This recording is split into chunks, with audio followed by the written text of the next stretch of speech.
మీ గుండె బలహీనంగా ఉంటే శరీరంలో కనిపించే లక్షణాలు నిర్లక్ష్యం చేయొద్దంటున్న డాక్టర్. నేటి కాలంలో గుండె జబ్బు కేసులు వేగంగా పెరుగుతున్నాయి. ముఖ్యంగా గుండెపోటు కేసులు ఎక్కువగా నమోదవుతున్నాయి. యువత కూడా ఈ మహమ్మారి ముప్పున పడుతున్నారు. గుండె జబ్బు ముదిరినప్పుడు శరీరం కొన్ని సంకేతాలు ఇవ్వడం ప్రారంభిస్తుంది. అత్యంత సాధారణ లక్షణం ఛాతి నొప్పి లేదా అసౌకర్యం. ఇది తరచుగా మధ్యలో లేదా ఎడమ వైపున అనిపిస్తుంది. ఈ నొప్పి ఒత్తిడి, బిగువు, బరువుగా ఉండటం లేదా మంటగా అనిపించవచ్చు. కొన్నిసార్లు ఈ నొప్పి కొన్ని నిమిషాల్లోనే తగ్గిపోతుంది. కానీ కొన్నిసార్లు ఇది చాలా కాలం పాటు కొనసాగవచ్చు. ఈ రోజుల్లో క్షీణిస్తున్న జీవనశైలి, చెడు ఆహారపు అలవాట్లు గుండె జబ్బుల ప్రమాదాన్ని వేగంగా పెంచుతున్నాయి.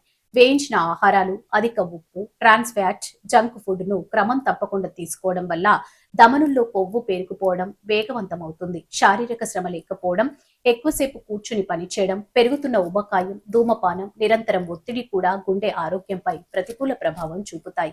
దీంతో చాలా మంది గుండెపోటు, స్ట్రోక్ వంటి సమస్యల బారిన పడుతున్నారు.